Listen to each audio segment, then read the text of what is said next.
محترم سامعین، السلام علیکم ورحمۃ اللہ وبرکاتہ۔ جہاں تک مسلمانوں کا تعلق ہے، اس دھمکی کا ان پر کوئی اثر نہ ہوا۔ اس دھمکی نے ان کے ایمان کو اور بڑھا دیا۔ اللہ تعالی سورہ آل عمران کی آیت 173 میں فرماتے ہیں، فزادهم ایمانا وقالوا حسبنا اللہ ونعم الوکیل۔ اس نے ان کے ایمان کو اور بڑھا دیا اور انہوں نے کہا، اللہ ہمارے لیے کافی ہے اور وہ بہترین کارساز ہے۔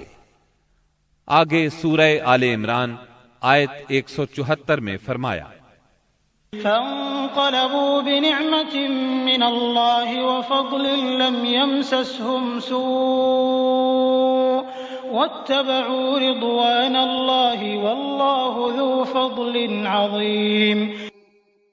چنانچہ وہ اللہ کی نعمت اور فضل کے ساتھ پلٹے، انہیں کسی برائی نے نہ چھوا اور انہوں نے اللہ کی رضامندی کی پیروی کی اور اللہ بڑے فضل والا ہے۔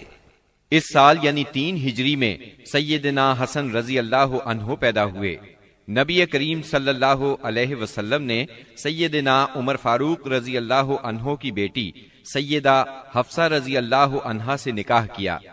سیدہ زینب بنت خزیمہ رضی اللہ عنہا سے بھی نکاح فرمایا، لیکن یہ چند ماہ زندہ رہیں۔ وراثت کا قانون بھی اسی سال نازل ہوا۔ مشرکہ سے نکاح مسلمانوں کے لیے اب تک جائز تھا، اسی سال حرام قرار پایا۔ احد میں مسلمانوں کو جو وقتی شکست اٹھانا پڑی، اس کے اثرات اچھے نہیں نکلے۔ دشمن دلیر ہو گئے اور وہ کھل کر مد مقابل آ گئے، اور کئی واقعات ایسے پیش آئے جو مسلمانوں کے حق میں بہتر نہیں تھے۔ یہاں ہم ان واقعات کا ذکر کرتے ہیں۔ ازل اور قارہ قبائل کے کچھ لوگ رسول اللہ صلی اللہ علیہ وسلم کے پاس آئے اور درخواست کی، اے اللہ کے رسول، ہمارے ہاں اسلام کا چرچا ہے لیکن دین سکھانے والا کوئی نہیں، لہٰذا آپ ہمیں دین سکھانے اور قرآن پڑھانے کے لیے کچھ لوگوں کو بھیج دیں۔ نبی اکرم صلی اللہ علیہ وسلم نے ان کی درخواست سن کر اپنے 10 صحابہ کو سیدنا عاصم بن ثابت رضی اللہ عنہ کی امارت میں روانہ فرمایا۔ جب یہ لوگ رجی کے مقام پر پہنچے تو ان لوگوں نے غداری کی اور قبیلہ حذیل کی ایک شاخ بنو لحیان کو ان پر چڑھا لائے۔ ان کے قریباً 100 تیر اندازوں نے انہیں ایک ٹیلے پر گھیر لیا۔ پھر انہیں یہ عہد و پیمان دیا کہ اگر وہ لڑے بغیر نیچے اتر آئیں تو وہ انہیں قتل نہیں کریں گے۔ ان کی بات سن کر سیدنا عاصم رضی اللہ عنہ نے اترنے سے انکار کر دیا اور اپنے ساتھیوں کے ساتھ مل کر جنگ شروع کر دی۔ اس طرح اس جنگ میں 7 صحابہ شہید ہو گئے، 3 باقی رہ گئے۔ کفار نے پھر وہی عہد دیا، چنانچہ وہ تینوں ٹیلے سے اتر آئے، مگر کفار نے بد عہدی کی اور انہیں باندھ لیا۔ اس پر ان میں سے ایک نے کہا، یہ تمہاری پہلی بد عہدی ہے، میں تم لوگوں کے ساتھ نہیں جاؤں گا۔ کفار نے انہیں قتل کر دیا اور باقی 2 کو مکے لے چلے۔ مکے لے جا کر ان دونوں کو بیچ دیا۔ یہ دونوں خبیب بن عدی اور زید بن دسنہ رضی اللہ عنہما تھے۔ سیدنا خبیب رضی اللہ عنہ نے غزوہ بدر میں حارث بن عامر بن نوفل کو قتل کیا تھا، لہٰذا انہیں کچھ عرصے تک قید میں رکھ کر تنعیم لے جایا گیا اور قتل کر دیا گیا۔ انہوں نے قتل سے پہلے 2 رکعت نماز ادا کی اور ان پر بد دعا کی، پھر چند اشعار پڑھے۔ ان میں سے 2 یہ ہیں، وَلَسْتُ أُبَالِي حِينَ أُقْتَلُ مُسْلِمًا على أي جنب كان في الله مصرعي وذلك في ذات الإله وإن يشاء يبارك على أوصال سلب ممزعي۔ میں مسلمان مارا جاؤں تو مجھے کچھ پرواہ نہیں کہ اللہ کی راہ میں کس پہلو پر قتل ہوتا ہوں، اور یہ تو اللہ کی ذات کے لیے ہے، اور اگر وہ چاہے تو بوٹی بوٹی کیے ہوئے اعضاء کے جوڑ جوڑ میں برکت عطا کر دے۔ اس کے بعد ابو سفیان نے خبیب رضی اللہ عنہ سے کہا، کیا تمہیں یہ بات پسند ہے کہ تمہارے بدلے محمد ہمارے قبضے میں ہوتے اور ہم ان کی گردن مارتے اور تم اپنے اہل و عیال میں ہوتے۔ جواب میں انہوں نے فرمایا، اللہ کی قسم مجھے تو یہ بھی گوارا نہیں کہ میں اپنے اہل و عیال میں ہوتا اور اس کے بدلے میں محمد صلی اللہ علیہ وسلم کو جہاں آپ ہوں وہاں کوئی کانٹا چبھ جاتا اور وہ آپ کو تکلیف دیتا، یعنی میں تو اپنی جان بچانے کے بدلے میں انہیں کانٹا چبھنے کے برابر بھی تکلیف دینا گوارا نہیں کرتا۔ اور پھر اچانک حارث بن عامر کے بیٹے نے انہیں باپ کے بدلے میں قتل کر دیا۔ اب رہ گئے زید بن دسنہ، انہوں نے غزوہ بدر میں امیہ بن محرز کو قتل کیا تھا، چنانچہ انہیں اس کے بیٹے صفوان بن امیہ نے خرید کر قتل کیا۔ بعض کتب میں یوں ہے کہ یہ گفتگو ابو سفیان اور سیدنا خبیب رضی اللہ عنہ کے درمیان نہیں ہوئی تھی بلکہ زید بن دسنہ سے ہوئی تھی۔ سیدنا عاصم بن ثابت رضی اللہ عنہ کی شہادت کے بعد قریش نے ان کا سر کاٹ لانے کے لیے اپنے کچھ لوگوں کو بھیجا۔ جب یہ لوگ لاش کے پاس پہنچے تو اللہ نے ان کی حفاظت کے لیے بھیڑوں کا جھنڈ بھیج دیا۔ ان بھیڑوں نے کفار کو ان کے نزدیک نہیں پھٹکنے دیا۔ دراصل سیدنا عاصم رضی اللہ عنہ نے شہادت سے پہلے یہ دعا کی تھی، اے اللہ یہ کفار میری لاش کو نہ چھونے پائیں۔ سو اللہ نے ان کی دعا قبول فرمائی اور لاش کی حفاظت کے لیے بھیڑوں کو بھیج دیا۔ سیدنا عمر رضی اللہ عنہ کو اس واقعے کی خبر ہوئی تو فرمایا کرتے تھے کہ اللہ مومن بندے کی حفاظت اس کی وفات کے بعد بھی کرتا ہے جیسے اس کی زندگی میں کرتا ہے۔ انہی دنوں اس قسم کا سانحہ بیر معونہ پر پیش آیا۔ یہ واقعہ رجی والے واقعے سے کہیں زیادہ المناک تھا۔ اس کا خلاصہ یہ ہے کہ ابو برا عامر بن مالک مدینہ طیبہ میں آیا اور خدمت نبوی میں حاضر ہوا۔ یہ ملائب الاسنہ کے لقب سے مشہور تھا۔ اس کا مطلب ہے نیزوں سے کھیلنے والا۔ آپ نے اسے اسلام کی دعوت دی۔ اس نے اسلام قبول نہ کیا لیکن دوری بھی اختیار نہ کی اور یہ امید ظاہر کی کہ اگر اہل نجد کے پاس تبلیغ کے لیے آدمی بھیج دیے جائیں تو وہ اسلام قبول کر لیں گے۔ اس نے یہ بھی کہا کہ آپ جن لوگوں کو بھیجیں گے وہ میری پناہ میں ہوں گے۔ چنانچہ رسول اللہ صلی اللہ علیہ وسلم نے 70 صحابہ کی جماعت اس کے ساتھ کر دی۔ یہ 70 کے 70 قرآن کے حافظ اور قاری تھے۔ انہوں نے بیر معونہ پر پڑاؤ ڈالا۔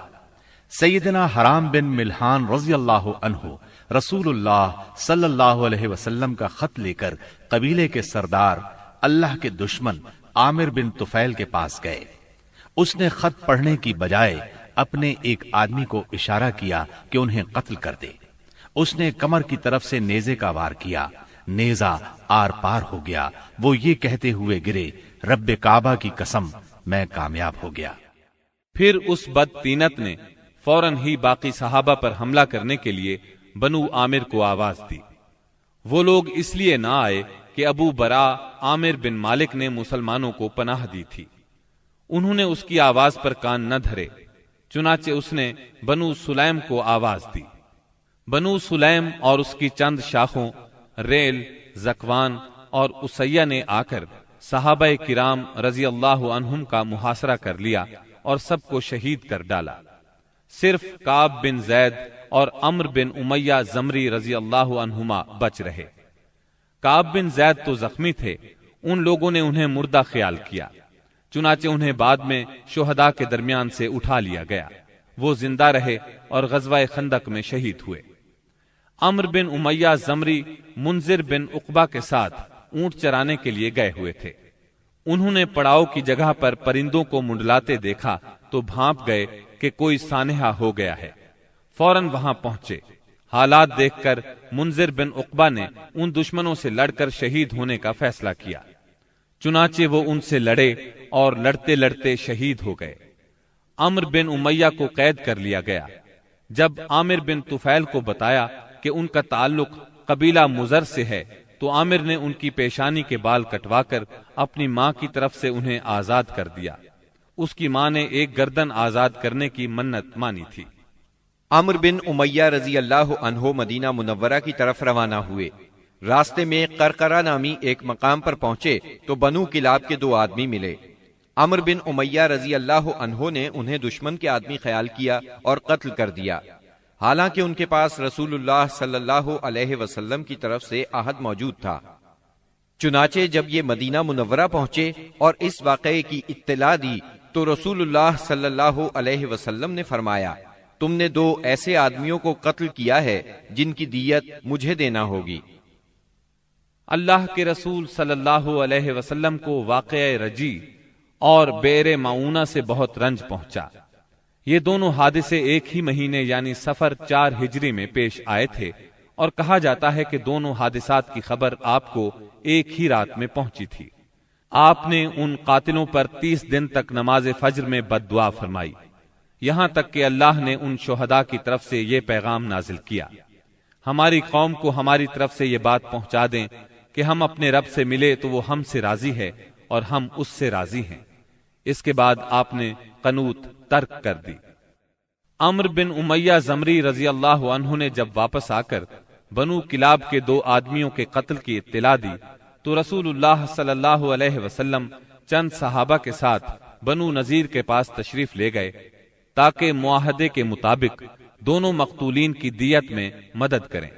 انہوں نے آپ سے کہا، ابو القاسم، ہم ایسا ہی کریں گے، آپ تشریف رکھیے، ہم آپ کی ضرورت پوری کیے دیتے ہیں۔ ان لوگوں نے آپ کو ایک دیوار کے نیچے بٹھایا، آپ دیوار سے ٹیک لگا کر بیٹھ گئے۔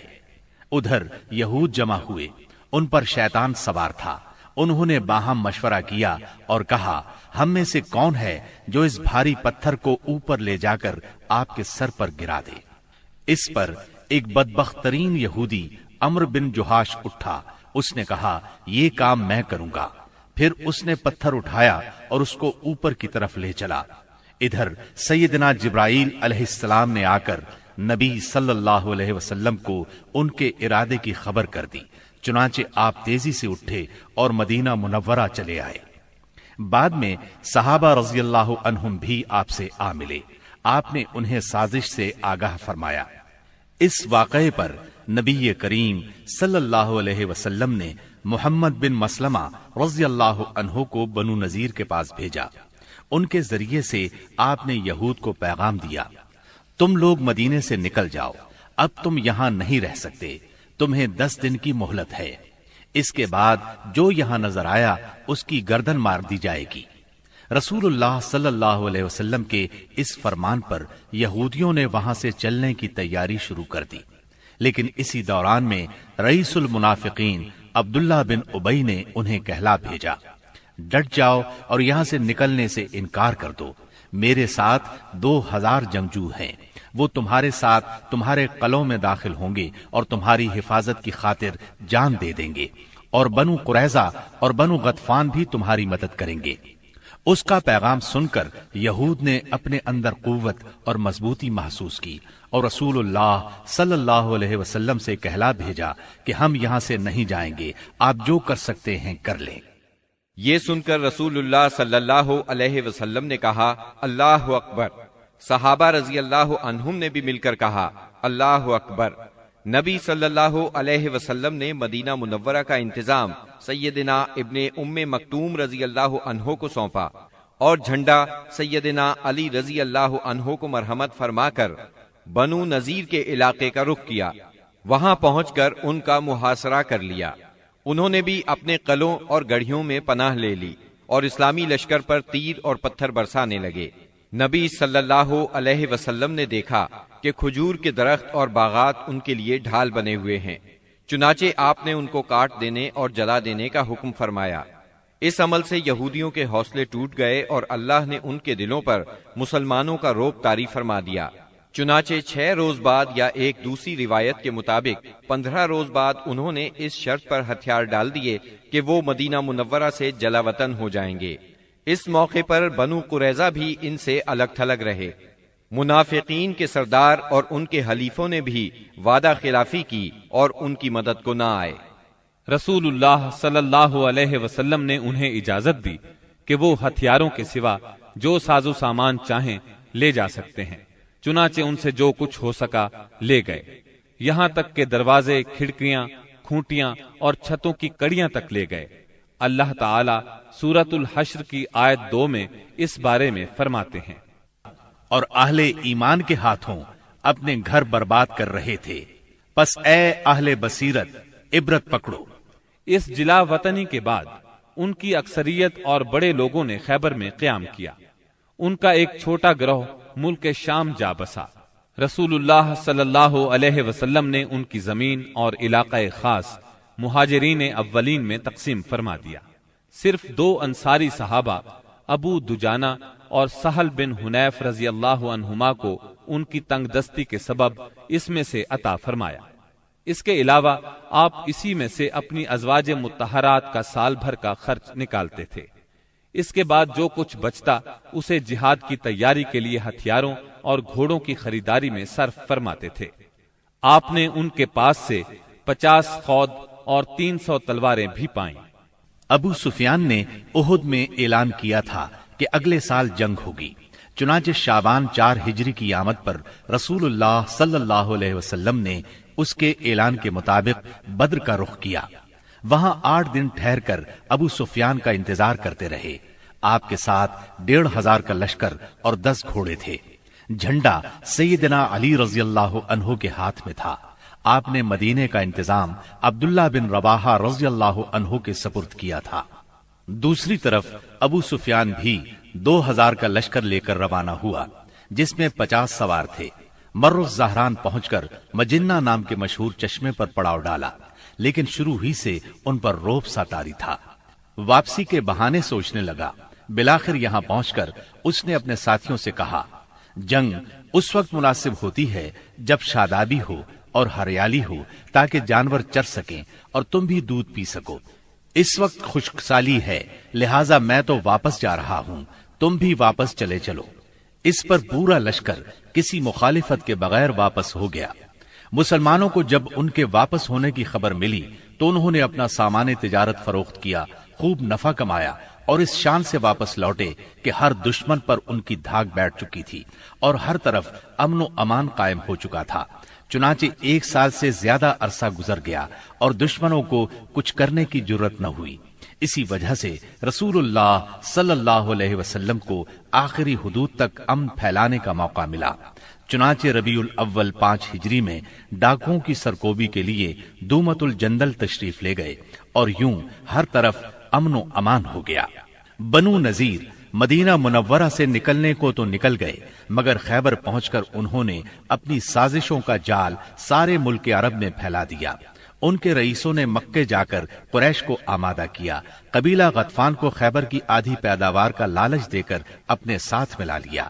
بنی اسد ان کے حلیف تھے، وہ بھی اٹھ کھڑے ہوئے۔ غرض سب مل ملا کر 10,000 کا بھاری لشکر مدینہ منورہ کی طرف روانہ ہوا۔ جب نبی اکرم صلی اللہ علیہ وسلم کو ان کی چڑھائی کی خبر ملی تو آپ نے صحابہ کرام رضی اللہ عنہم سے مشورہ کیا۔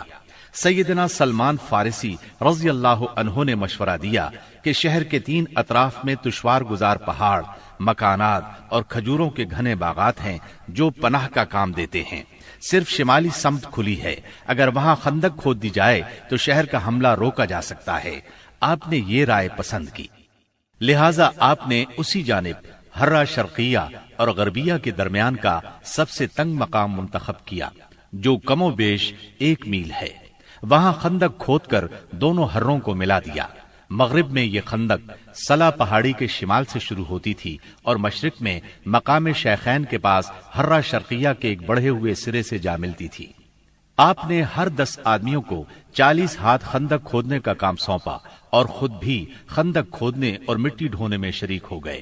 لوگ رجز پڑھتے اور آپ جواب دیتے، نیز آپ رجز پڑھتے اور لوگ جواب دیتے تھے۔ لوگوں نے خندق کھودنے میں بڑی مشقتیں برداشت کی، بالخصوص سردی اور بھوک کی شدت۔ لوگوں نے رسول اللہ صلی اللہ علیہ وسلم سے بھوک کی شکایت کی اور اپنے پیٹوں پر 1 پتھر بندھے ہوئے دکھلائے تو آپ نے انہیں اپنے پیٹ پر 2 پتھر دکھلا دیے۔ خندق کی کھدائی کے دوران بعض نشانیاں بھی دیکھنے میں آئیں۔ سیدنا جابر نے رسول اللہ صلی اللہ علیہ وسلم کی بھوک کی سختی دیکھی تو صبر نہ کر سکے، اپنی بکری کا ایک بچہ ذبح کیا اور ان کی بیوی نے 1 سا جو پیسے۔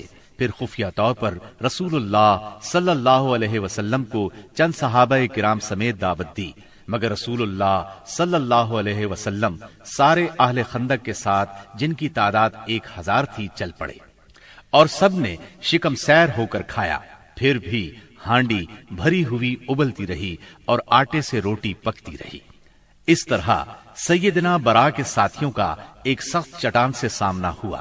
نبی صلی اللہ علیہ وسلم نے اتر کر بسم اللہ کہا اور کدال سے ایک ضرب لگائی تو ایک ٹکڑا کٹ گیا اور اس سے ایک روشنی نکلی. آپ نے فرمایا اللہ اکبر. مجھے شام کی کنجیاں دی گئیں اور اس وقت میں اس کے سرخ محل دیکھ رہا ہوں. اس کے بعد آپ نے دوسری ضرب لگائی اور فتح فارس کی خوشخبری سنائی. پھر تیسری ضرب لگائی اور فتح یمن کی خوشخبری سنائی اور پوری چٹان کٹ گئی. ادھر قریش اور ان کے پیروکار 4000 کا لشکر لے کر آئے. ان کے ساتھ 300 گھوڑے اور 1000 اونٹ تھے. ان کا سالار ابو سفیان تھا اور جھنڈا عثمان بن طلحہ نے اٹھا رکھا تھا. جب یہ لشکر مدینہ کے قریب پہنچا تو خندق دیکھ کر دنگ رہ گیا. چنانچہ انہیں مدینہ منورہ کے باہر پڑاؤ کرنا پڑا. ادھر 3000 مسلمان پوری طرح ہوشیار تھے اور خندق کی نگرانی کر رہے تھے. دونوں اطراف سے تیر اندازی شروع ہوئی جو کئی دن تک جاری رہی. ایک روز مشرکین کے شاہ سواروں کی ایک جماعت نے ایک تنگ مقام سے خندق عبور کر لی. ان لوگوں میں عمر بن عبد ود، اکرمہ بن ابی جہل اور زرار بن خطاب وغیرہ شامل تھے. ان کے گھوڑے اندر داخل ہو کر چکر کاٹنے لگے. ایسے میں سیدنا علی رضی اللہ عنہ چند مسلمانوں کے ساتھ نکلے اور جس مقام سے انہوں نے خندق عبور کی تھی اس پر قبضہ کر لیا. اس طرح انہوں نے ان لوگوں کا واپسی کا راستہ بند کر دیا. اس پر عمر بن عبد ود نے انہیں مقابلے کے لیے للکارا. وہ بہت بہادر اور ظالم تھا. سیدنا علی رضی اللہ عنہ نے کوئی بات کہہ کر اسے بھڑکا دیا. وہ گھوڑے سے اتر آیا. اب دونوں نے ایک دوسرے پر بڑھ چڑھ کر وار کیے. آخر سیدنا علی نے اسے ایک کاری ضرب لگائی. وہ وہیں ڈھیر ہو گیا. باقی مشرک بھاگ نکلنے میں کامیاب ہو گئے. بھاگتے وقت ان کی بدحواسی کا عالم یہ تھا کہ اکرمہ اپنا نیزہ چھوڑ گیا. نوفل بن عبداللہ خندق میں جا گرا جسے مسلمانوں نے قتل کر دیا. اب مشرکین نے تیر اندازی شروع کر دی. تیروں کے ساتھ وہ پتھر بھی برسا رہے تھے. مسلمان عورتیں ایک قلعے میں محفوظ تھیں. وہ قلعہ بنو قریظہ کے پاس تھا. بنو قریظہ نے جب یہ دیکھا کہ مسلمان حملے کی زد میں ہیں، ادھر میدان خالی ہے، تو قلعے پر قبضے کے برے ارادے سے قلعے کی طرف بڑھے. ایک یہودی تو پھاٹک کے پاس پہنچ گیا. عورتوں نے بھی انہیں دیکھ لیا اور ان کے ارادے کو بھانپ لیا. سیدنا زبیر رضی اللہ عنہ کی والدہ اور نبی کریم صلی اللہ علیہ وسلم کی پھوپھی سیدہ صفیہ رضی اللہ عنہا آگے بڑھیں اور اس پر حملہ کر دیا. آن کی آن میں وہ ڈھیر ہو گیا. انہوں نے اس کا سر کاٹ کر میدان میں پھینک دیا. اپنے ساتھی کا سر دیکھ کر بنو قریظہ کے لوگ یہ سمجھے کہ قلعے میں مسلمانوں کی فوج موجود ہے، لہٰذا آگے بڑھنے سے رک گئے اور واپس لوٹ گئے. غزوہ خندق شوال 5 ہجری میں پیش آیا تھا. مشرکین نے قریباً 1 ماہ تک مسلمانوں کا محاصرہ جاری رکھا. اس کا مطلب ہے محاصرہ شوال میں شروع ہوا اور ذیقعد میں ختم ہوا.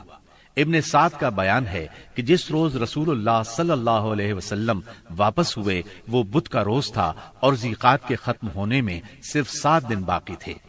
اس جنگ میں دونوں طرف کے صرف چند افراد مارے گئے، یعنی 10 مشرک اور 6 مسلمان. ایک تیر سعد بن معاذ رضی اللہ عنہ کو لگا جس سے ان کے بازو کی بڑی رگ کٹ گئی. انہوں نے اللہ سے دعا کی کہ اگر قریش کی جنگ ابھی کچھ باقی ہے تو اس کے لیے انہیں زندہ رکھے، ورنہ اسی زخم کو ان کی موت کا سبب بنا دے.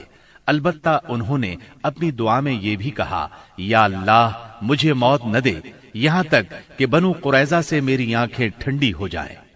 خندق کی لڑائی دراصل جان اور مال کے نقصان کی جنگ نہیں تھی، بلکہ یہ جنگ اعصاب کی جنگ تھی.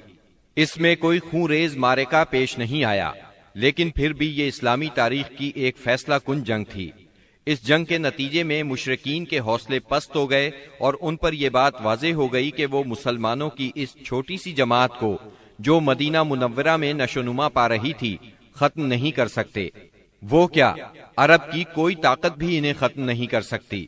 اس خیال کی وجہ یہ تھی کہ غزوہ خندق میں مشرکین بڑی طاقت، ساز و سامان اور بھاری تعداد کے ساتھ آئے تھے۔ اس وقت اس سے بڑی طاقت فراہم کرنا عربوں کے بس کی بات نہیں تھی، اس لیے رسول اللہ صلی اللہ علیہ وسلم نے احزاب سے واپسی کے بعد فرمایا، الآن نغزوهم ولا يغزونا نحن نسير إليهم۔ اب ہم ان پر چڑھائی کریں گے، وہ ہم پر چڑھائی نہیں کریں گے، اب ہمارا لشکر ان کی طرف جائے گا۔ نبی اکرم صلی اللہ علیہ وسلم غزوہ خندق سے واپس آنے کے بعد ابھی ہتھیار اور کپڑے اتار کر ام سلمہ رضی اللہ عنہا کے گھر میں غسل کر کے فارغ ہی ہوئے تھے کہ جبرائیل علیہ السلام تشریف لے آئے اور بنو قریظہ کی طرف نکلنے کا حکم دیتے ہوئے فرمایا، میں آگے آگے جا رہا ہوں، ان قلعوں میں زلزلہ برپا کروں گا اور ان کے دلوں میں روب ڈالوں گا۔ یہ کہہ کر وہ فرشتوں کے ساتھ روانہ ہو گئے۔ ادھر رسول اللہ صلی اللہ علیہ وسلم نے لوگوں میں منادی کرائی کہ جو شخص سن رہا ہے اور اطاعت پر قائم ہے وہ عصر کی نماز بنو قریظہ میں پڑھے۔ اس کے بعد آپ نے مدینہ منورہ کا انتظام ابن ام مکتوم رضی اللہ عنہ کو سونپا اور سیدنا علی رضی اللہ عنہ کو جنگ کا علم دے کر ہراول دستے کے طور پر ایک جماعت کے ساتھ آگے روانہ فرمایا۔ بنو قریظہ نے انہیں دیکھا تو نبی کریم صلی اللہ علیہ وسلم کو برا بھلا کہنے لگے، مذاق اڑانے لگے۔ ادھر اعلان سن کر مسلمان بھی جھٹ پٹ تیار ہوئے اور نکل پڑے۔ بعض لوگ ابھی راستے میں تھے کہ عصر کا وقت ہو گیا، چنانچہ کچھ لوگوں نے وہیں نماز پڑھ لی اور کچھ نے بنو قریظہ پہنچ کر نماز پڑھی۔ رسول اللہ صلی اللہ علیہ وسلم بھی مہاجرین اور انصار کے ساتھ نکلے۔ آپ نے بنو قریظہ کے دیار میں پہنچ کر انا نامی کنویں پر پڑاؤ ڈالا۔ اللہ تعالیٰ نے بنو قریظہ کے دلوں پر ایسا روب طاری کیا کہ وہ اپنے قلعوں اور گڑھیوں سے نکل ہی نہ سکے، انہیں لڑائی کی جرت نہ ہوئی۔ مسلمانوں نے بھی سختی سے محاصرہ جاری رکھا۔ جب یہود نے دیکھا کہ محاصرہ طول پکڑتا جا رہا ہے تو چاہا کہ اپنے بعض مسلمان حلیفوں سے مشورہ کریں، چنانچہ انہوں نے رسول اللہ صلی اللہ علیہ وسلم سے درخواست کی کہ وہ ابو لبابہ کو بھیج دیں تاکہ ان سے مشورہ کر لیا جائے۔ آپ نے ابو لبابہ کو بھیج دیا۔ انہیں دیکھ کر مرد حضرات ان کی طرف دوڑ پڑے، عورتیں اور بچے ان کے سامنے دھاڑے مار کر رونے لگے۔ اس کیفیت کو دیکھ کر ابو لبابہ رضی اللہ عنہ پر رقت طاری ہو گئی۔ اس پر یہود نے کہا، کیا آپ مناسب سمجھتے ہیں کہ ہم محمد صلی اللہ علیہ وسلم کے فیصلے پر ہتھیار ڈال دیں؟ انہوں نے کہا، ہاں یہی کرنا چاہیے۔ ساتھ ہی انہوں نے ہاتھ سے اپنے حلق کی طرف اشارہ کیا۔ اس کا مطلب یہ تھا کہ ذبح کر دیے جاؤ گے۔ تاہم انہیں فوراً ہی احساس ہوا کہ یہ اشارہ کر کے انہوں نے اللہ اور اس کے رسول صلی اللہ علیہ وسلم سے خیانت کی ہے۔ چنانچہ وہاں سے واپس لوٹے تو سیدھے مسجد نبوی میں پہنچے، خود کو ایک ستون سے باندھ لیا اور قسم کھائی، اب مجھے اللہ کے رسول صلی اللہ علیہ وسلم ہی اپنے ہاتھ مبارک سے کھولیں گے۔ رسول اللہ صلی اللہ علیہ وسلم کو اس کی اطلاع ہوئی تو آپ نے فرمایا، اگر وہ میرے پاس آ گئے ہوتے تو میں ان کے لیے مغفرت کی دعا کر دیتا، لیکن جب وہ یہ کام کر بیٹھے ہیں تو ہم بھی انہیں چھوڑے رکھیں گے یہاں تک کہ اللہ ہی ان کے بارے میں فیصلہ فرما دے۔ ادھر محاصرے نے مزید طول پکڑا تو بنو قریظہ کے حوصلے بالکل پست ہو گئے۔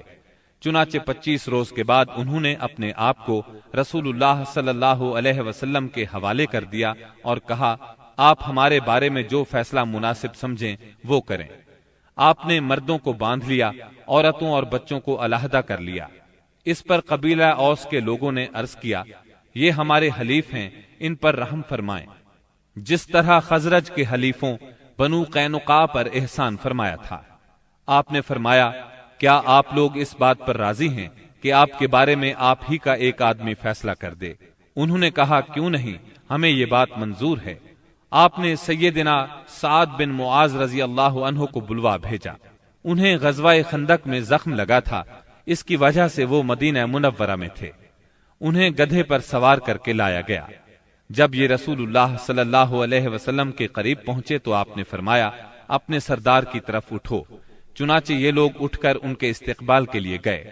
انہیں دونوں طرف سے گھیر لیا اور کہنے لگے، سعد، اپنے حلیفوں کے بارے میں حسن سلوک کیجیے گا۔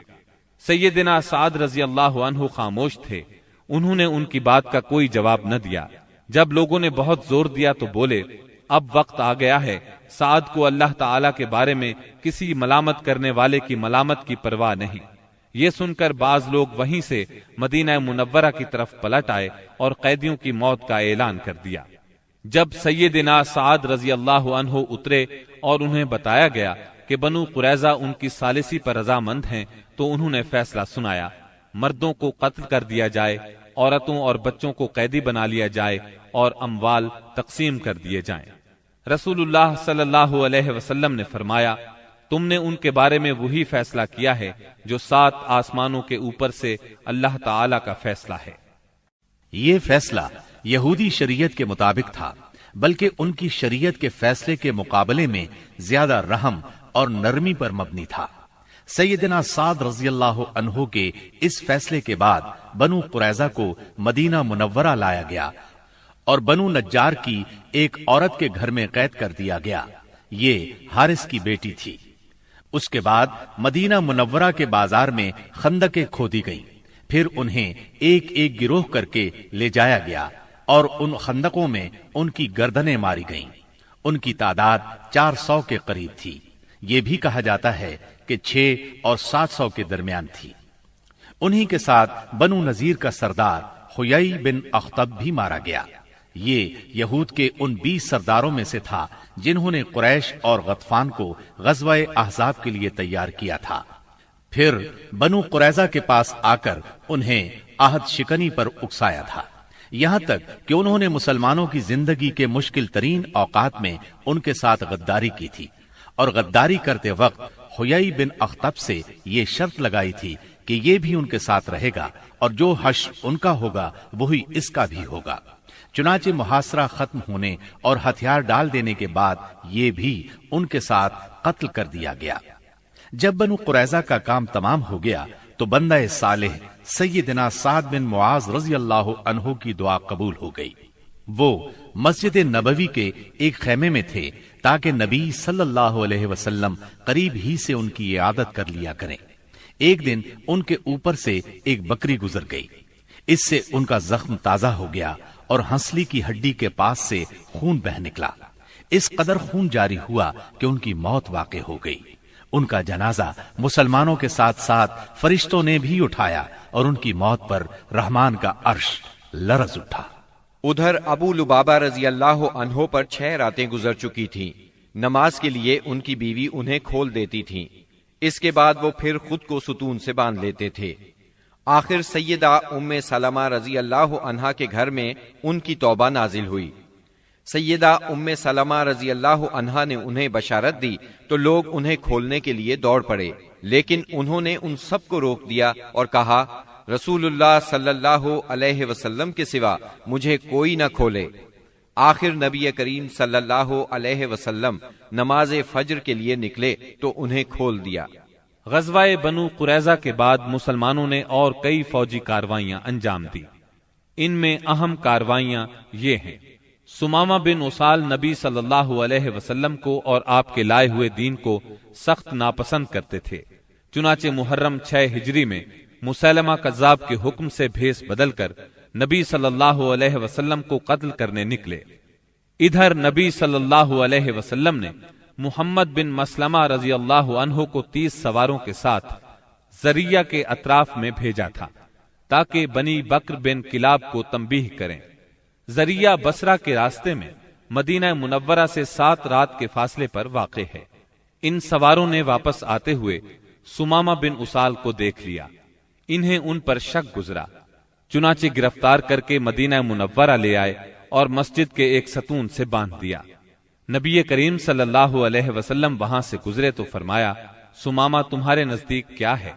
انہوں نے کہا، اے محمد، میرے نزدیک خیر ہے، اگر قتل کرو گے تو ایک خون والے کو قتل کرو گے، اگر احسان کرو گے تو ایک قدردان پر احسان کرو گے، مال چاہتے ہو تو مانگو، جو چاہو گے دیا جائے گا۔ نبی صلی اللہ علیہ وسلم ان کی بات سن کر مسکرا دیے اور انہیں ان کے حال پر چھوڑ کر آگے بڑھ گئے۔ دوسرے دن نبی کریم صلی اللہ علیہ وسلم پھر اس طرف سے گزرے تو آپ نے فرمایا، سمامہ تمہارا کیا حال ہے؟ وہ بولے، میں ٹھیک ہوں، اگر قتل کرو گے تو ایک قصاص والے کو قتل کرو گے، اگر احسان کرو گے تو ایک قدردان پر احسان کرو گے، اگر مال چاہتے ہو تو مانگو، جو چاہو گے دیا جائے گا۔ آپ ان کی بات سن کر مسکرائے اور آگے بڑھ گئے۔ تیسرے دن پھر یہی گفتگو ہوئی۔ اس روز آپ نے فرمایا سمامہ کو چھوڑ دو۔ صحابہ کرام رضی اللہ عنہم نے انہیں چھوڑ دیا۔ اس کے بعد انہوں نے غسل کیا اور مسلمان ہو گئے۔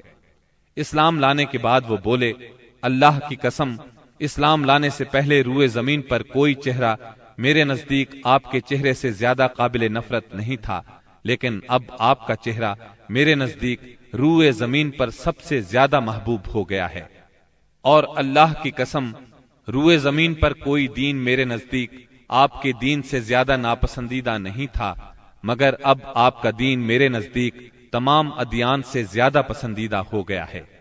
واپسی پر سیدنا سمامہ رضی اللہ عنہ عمرے کے لیے مکہ گئے تو قریش نے انہیں اسلام لانے پر ملامت کی۔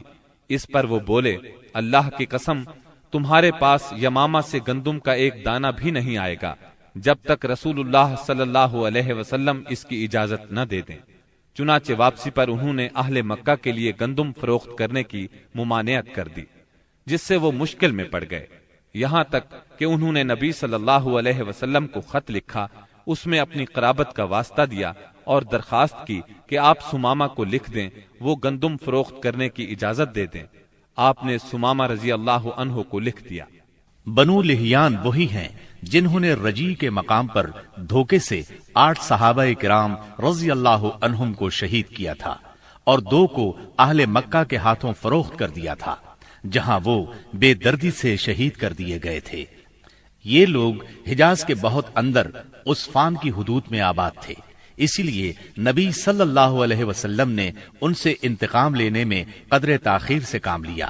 جب کفار کے مختلف گروہوں میں پھوٹ پڑ گئی اور آپ دشمنوں سے کسی قدر مطمئن ہو گئے تو آپ نے مدینہ منورہ کا انتظام ابن ام مکتوم رضی اللہ عنہ کو سونپ کر 200 صحابہ اور 20 گھوڑوں کے ساتھ ربیع الاول 6 ہجری میں بنو لہیان کا رخ کیا اور یلغار کرتے ہوئے بطن غران تک پہنچ گئے۔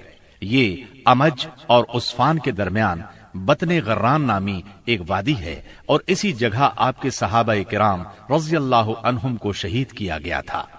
آپ نے ان کے لیے دعائے رحمت کی، 2 روز تک یہیں قیام فرمایا۔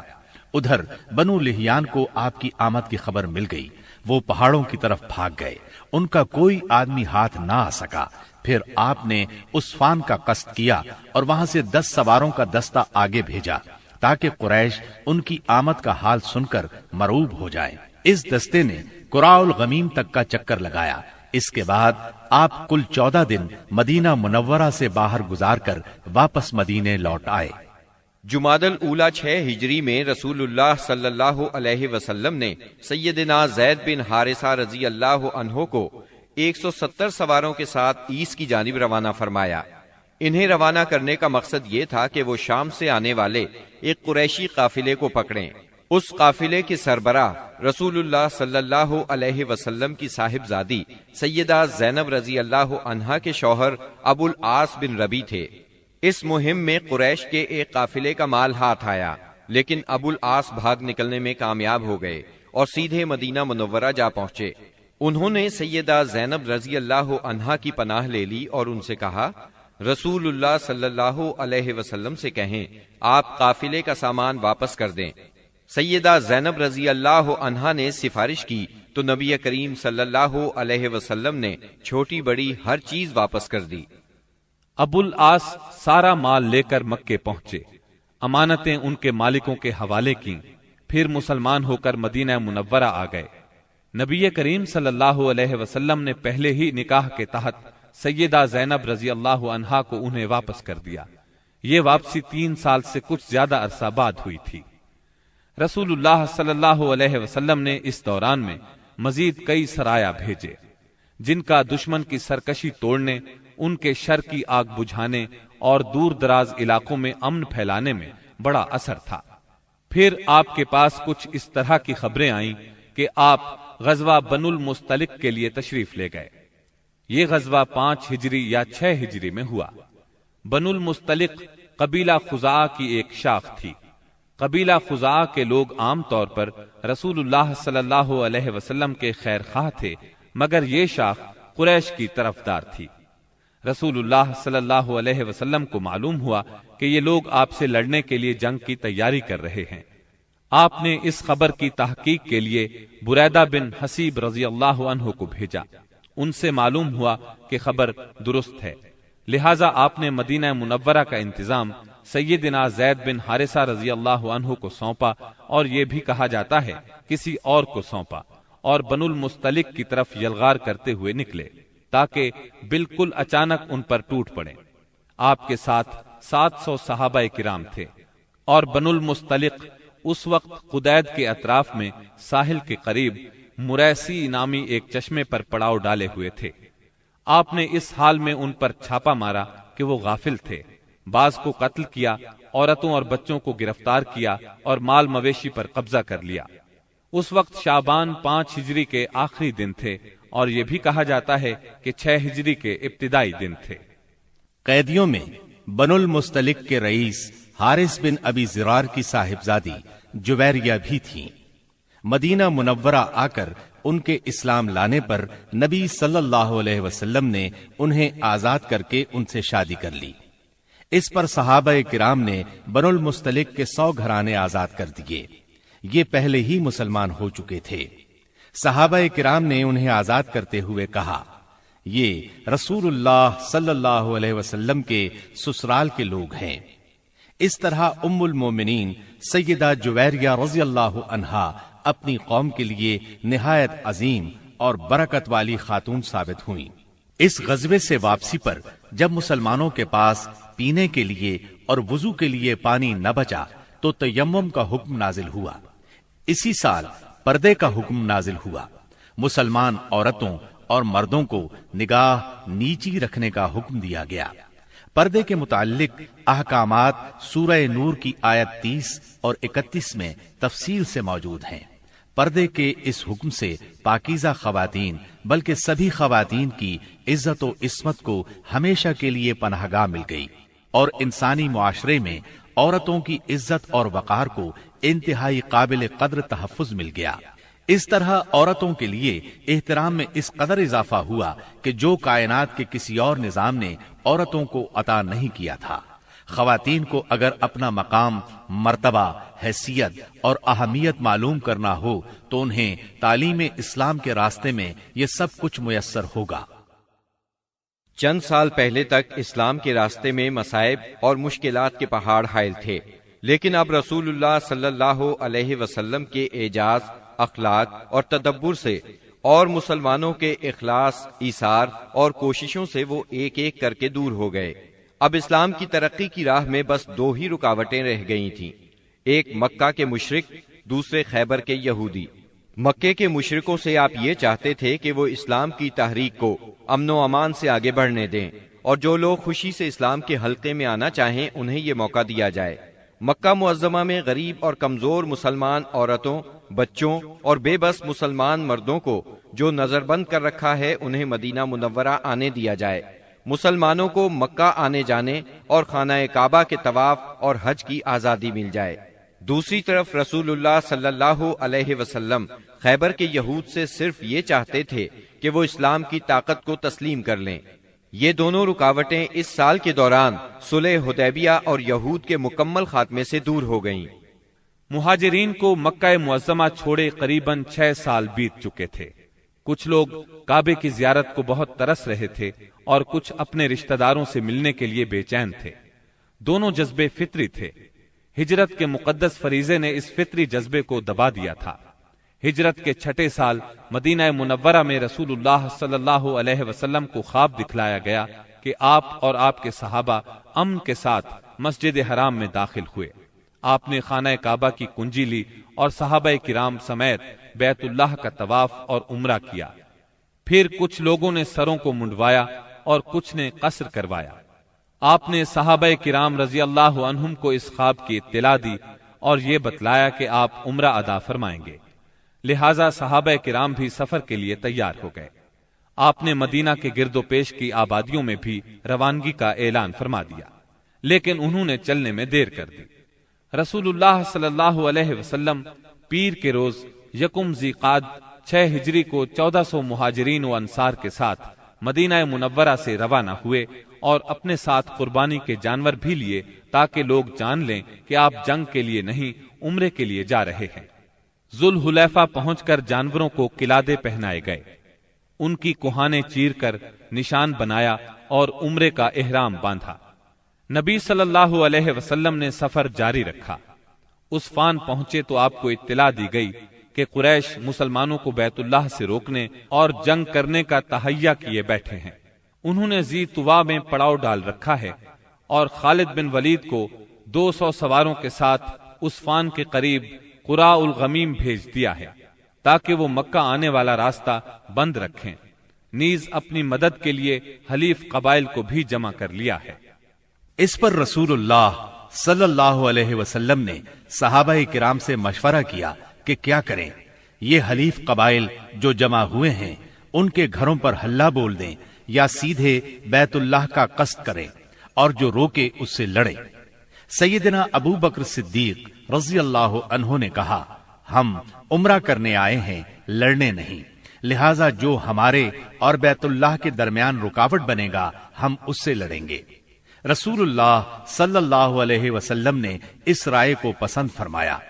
ادھر خالد بن ولید نے ظہر کی نماز میں مسلمانوں کو رکوع اور سجدہ کرتے دیکھا تو کہا، یہ لوگ غافل تھے، ہم نے حملہ کیا ہوتا تو انہیں مار لیا ہوتا۔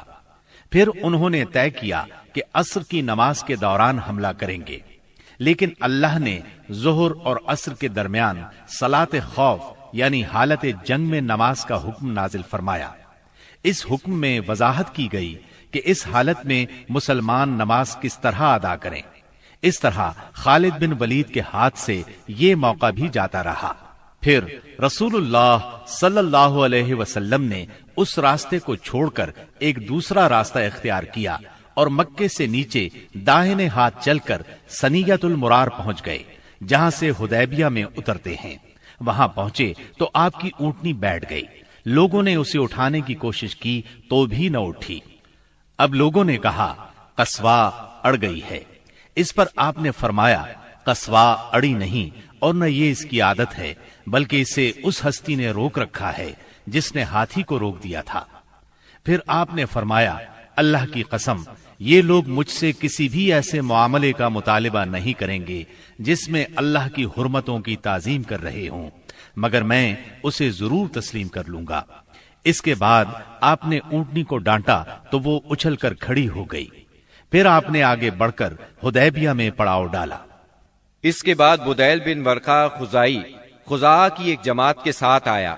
یہ لوگ رسول اللہ صلی اللہ علیہ وسلم کے خیر خواہ تھے۔ اس نے بتایا کہ قریش آپ سے جنگ کرنے اور آپ کو بیت اللہ سے روکنے کا تہیہ کیے بیٹھے ہیں۔ آپ نے اس سے فرمایا، ہم صرف عمرہ کرنے آئے ہیں، لڑائی کے لیے نہیں آئے، اور ہم صلح کے لیے تیار ہیں، لیکن اگر قریش نے لڑائی ہی پر اصرار کیا تو ہم اس وقت تک لڑتے رہیں گے جب تک کہ میرا سر تن سے جدا نہیں ہو جاتا یا اللہ کا حکم نافذ نہیں ہو جاتا۔ بدیل نے واپس پلٹ کر یہ بات قریش کو بتائی۔ انہوں نے مکرز بن حفص کو بھیجا۔ آپ نے اس سے بھی وہی بات کہی جو بدیل سے کہی تھی۔ اس کے بعد قریش نے حلیف قبائل کے سردار حلیس بن القمہ کو بھیجا۔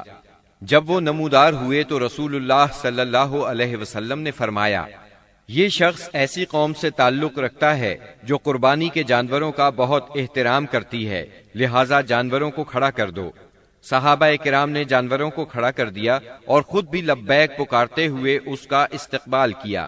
اس نے یہ حالت دیکھی تو کہا، سبحان اللہ، ان لوگوں کو بیت اللہ سے روکنا ہرگز مناسب نہیں۔ بھلا یہ کیا کہ لخم، جزام اور حمیر کے لوگ تو حج کریں اور عبد المطلب کا بیٹا بیت اللہ سے روک دیا جائے۔ بیت اللہ کے رب کی قسم، قریش برباد ہوئے، یہ لوگ عمرہ کرنے آئے ہیں۔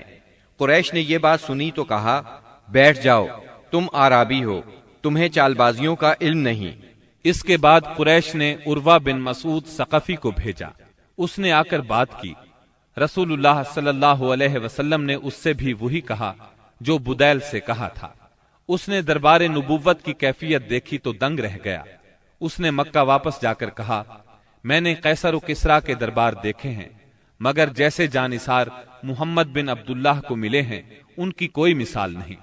ان کے نبی جب وضو کرتے ہیں تو یہ لوگ وضو کا پانی زمین پر نہیں گرنے دیتے۔ اب رسول اللہ صلی اللہ علیہ وسلم نے طے کیا کہ قریش کے پاس ایک سفیر بھیجیں جو انہیں یقین دلائے کہ آپ عمرہ ہی کے لیے آئے ہیں۔ چنانچہ آپ نے سیدنا عثمان بن عفان رضی اللہ عنہ کو روانہ فرمایا اور انہیں یہ حکم بھی دیا کہ وہ مکہ کے کمزور مومن مردوں اور عورتوں کے پاس جا کر انہیں قریب ہی فتح کی بشارت سنائیں اور یہ بتلا دیں کہ اللہ تعالی اپنے دین کو مکہ میں ظاہر اور غالب کرنے والا ہے، یہاں تک کہ کسی کو ایمان چھپانے کی ضرورت نہیں ہوگی۔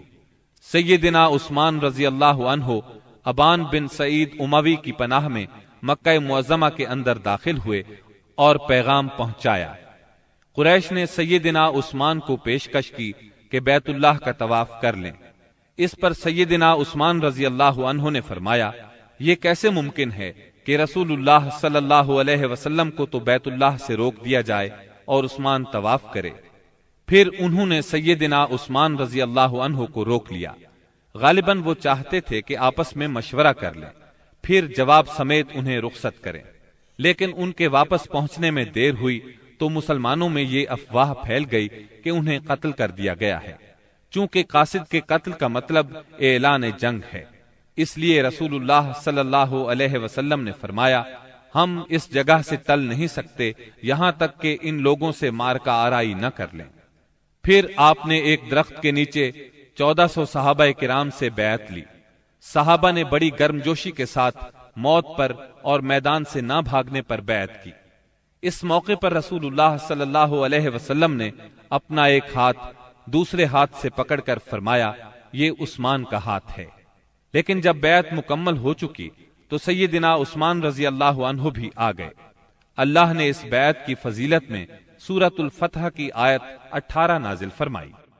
لقد رضي الله عن المؤمنين إذ يبايعونك تحت الشجرة۔ یقیناً اللہ مومنین سے راضی ہوا جب وہ آپ سے درخت کے نیچے بیعت کر رہے تھے، اور یہیں سے اس کا نام بیعت رضوان مشہور ہوا۔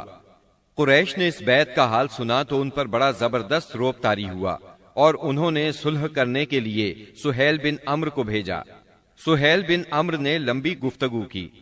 آخر کار یہ شرائط طے ہوئیں۔ نمبر 1، رسول اللہ صلی اللہ علیہ وسلم اس سال مکے میں داخل ہوئے بغیر لوٹ جائیں گے، اگلے سال مکے آئیں گے اور 3 روز قیام کریں گے۔ ان کے ساتھ کوئی ہتھیار نہیں ہوگا، صرف تلواریں ہوں گی، وہ بھی میان کے اندر۔ نمبر 2، فریقین میں 10 سال کے لیے جنگ بند رہے گی۔ نمبر 3، جو شخص محمد صلی اللہ علیہ وسلم کے عہد میں داخل ہونا چاہے داخل ہو سکتا ہے، اور جو قریش کے عہد میں داخل ہونا چاہے داخل ہو سکتا ہے۔ نمبر 4، قریش کا جو آدمی مسلمانوں کی پناہ میں جائے گا مسلمان اسے قریش کے حوالے کر دیں گے، لیکن مسلمانوں کا جو آدمی قریش کی پناہ میں آئے گا قریش اسے واپس نہیں کریں گے۔ نمبر 5، اس کے بعد آپ نے سیدنا علی رضی اللہ عنہ کو بلایا اور املا کرائی کہ لکھو بسم اللہ الرحمن الرحیم۔ اس پر سہیل بن عمرو نے کہا، ہم نہیں جانتے کہ رحمان کیا ہے، آپ بسمک اللہم لکھیں۔ رسول اللہ صلی اللہ علیہ وسلم نے انہیں یہی لکھنے کا حکم فرمایا۔ پھر آپ نے املا لکھوائی، یہ وہ بات ہے جس پر محمد رسول اللہ نے مصالحت کی ہے۔ اس پر سہیل نے کہا، اگر ہم جانتے کہ آپ اللہ کے رسول ہیں تو آپ کو پھر ہم نہ تو بیت اللہ سے روکتے اور نہ آپ سے جنگ کرتے، لہٰذا آپ محمد بن عبداللہ لکھوائیں۔ آپ نے فرمایا، میں اللہ کا رسول ہوں اگرچہ تم جھٹلاؤ۔ پھر آپ نے سیدنا علی رضی اللہ عنہ کو حکم فرمایا، لفظ رسول اللہ کو مٹا کر محمد بن عبداللہ لکھیں۔ سیدنا علی رضی اللہ عنہ نے مٹانا گوارا نہ کیا، اس لیے نبی کریم صلی اللہ علیہ وسلم نے خود اپنے دست مبارک سے مٹایا۔ پھر پوری دستاویز کے 2 نسخے لکھے گئے، ایک نسخہ قریش کے لیے، دوسرا مسلمانوں کے لیے۔ صلح نامہ حدیبیہ کی شرائط ظاہر میں بہت سخت تھیں، اسی لیے بعض پرجوش مسلمانوں کو ان کے ماننے میں تأمل ہو رہا تھا، لیکن جب خود رسول اللہ صلی اللہ علیہ وسلم ان کو مان چکے تو پھر انکار کی جرت کون کرتا؟ اور پھر چند ہی دنوں بعد معلوم ہو گیا کہ یہ شرائط اسلام کے حق میں بے حد فائدہ مند تھی۔ ابھی صلح نامہ لکھا جا رہا تھا کہ قریش کے نمائندے سہیل بن عمرو کے صاحبزادے ابو جندل بیڑیاں گھسیٹتے آ پہنچے۔ سہیل نے ان کی واپسی کا مطالبہ کر دیا۔ نبی کریم صلی اللہ علیہ وسلم نے فرمایا، ابھی تو تحریر مکمل بھی نہیں ہوئی۔ اس پر سہیل نے کہا، تب میں آپ سے صلح ہی نہیں کرتا۔ آپ نے فرمایا، اچھا تم اسے میری خاطر چھوڑ دو۔ اس نے کہا، یہ بھی نہیں ہو سکتا۔ پھر سہیل نے ابو جندل کو مارا۔ ابو جندل نے چیخ کر کہا، مسلمانوں، کیا میں مشرکین کی طرف واپس کیا جاؤں گا کہ وہ مجھے میرے دین سے فتنے میں ڈالیں؟ اس پر اللہ کے رسول صلی اللہ علیہ وسلم نے فرمایا، صبر کرو اور ثواب کا باعث سمجھو۔ اللہ تمہارے لیے اور تمہارے علاوہ جو دوسرے کمزور مسلمان ہیں ان سب کے لیے کشادگی اور پناہ کی جگہ بنائے گا۔ ہم نے مشرکین سے صلح کر لی ہے اور ہم نے ان کو اور انہوں نے ہم کو اس پر اللہ کا عہد دے رکھا ہے، اس لیے ہم بدعہدی نہیں کر سکتے۔ اس صلح کا اثر اسلامی دعوت کی رفتار پر بہت اچھا ہوا۔ عام عرب سے ملنے اور انہیں اللہ کی دعوت دینے کا موقع مسلمانوں کے ہاتھ لگا۔ چنانچہ لوگ بکثرت اسلام میں داخل ہوئے اور صرف 2 سال میں مسلمانوں کی تعداد اتنی ہو گئی کہ 19 برسوں میں نہیں ہوئی تھی۔ اکابرین قریش جو کہ قریش کا نچوڑ تھے، یعنی عمرو بن عاص، خالد بن ولید اور عثمان بن طلحہ جیسے حضرات اپنی رغبت اور مرضی سے مسلمان ہونے کے لیے خدمت نبوی میں حاضر ہوئے، اسلام پر بیعت کی اور اس کے راستے میں جان، مال، صلاحیت، طاقت اور اپنا سب کچھ قربان کرنے کا معاہدہ کیا۔ تب آپ نے فرمایا، مکہ نے اپنے جگر گوشوں کو ہمارے حوالے کر دیا۔ محرم 7 ہجری میں رسول اللہ صلی اللہ علیہ وسلم نے خیبر کا قصد فرمایا۔ اس موقع پر ان لوگوں نے بھی اجازت مانگی جو حدیبیہ کے موقع پر پیچھے رہ گئے تھے۔ آپ نے اعلان فرمایا، میرے ساتھ وہی روانہ ہو جسے جہاد کی خواہش ہو، رہا مال غنیمت تو اس میں سے کچھ نہیں ملے گا۔ اس کے نتیجے میں آپ کے ساتھ بیت رضوان والے 1400 اصحاب ہی روانہ ہوئے۔ آپ نے مدینے کا انتظام سبا عرفتہ بن غفاری رضی اللہ عنہ کو سونپا، پھر خیبر جانے والے جانے پہچانے راستے پر چل پڑے۔ قریباً نصف راستہ طے کرنے کے بعد آپ نے ایک دوسرا راستہ اختیار فرمایا جو ملک شام کی جانب سے خیبر پہنچاتا تھا۔ اس سے آپ کا مقصد یہ تھا کہ یہودیوں کے لیے ملک شام کی طرف بھاگنے کا راستہ بند کر دیں۔ آپ نے سفر کی آخری رات خیبر کے پاس گزاری، مگر یہودی بے خبر رہے۔ پھر فجر کی نماز اندھیرے میں پڑھی اور سوار ہو کر خیبر کا رخ کیا۔ ادھر یہود بے خبری میں اپنے پھاوڑے اور ٹوکریاں وغیرہ لے کر اپنی زمینوں کی طرف نکلے۔ انہوں نے اچانک لشکر کو سامنے دیکھا تو چیختے ہوئے بھاگے۔ اللہ کی قسم، محمد لشکر سمیت آ گئے۔ نبی صلی اللہ علیہ وسلم نے فرمایا، اللہ اکبر، خیبر تباہ ہوا۔ جب ہم کسی قوم کے میدان میں اتر پڑتے ہیں تو ڈرائے ہوئے لوگوں کی صبح بری ہو جاتی ہے۔ خیبر مدینہ منورہ سے 171 کلومیٹر شمال میں واقع ہے۔ اس وقت اس کی آبادی 3 حصوں میں بٹی ہوئی تھی، ایک نطات، دوسرے قتیبہ اور تیسرے شق۔ نطات میں 3 قلعے تھے، حصن نائم، حصن صعب بن معاذ اور حصن قلعہ زبیر۔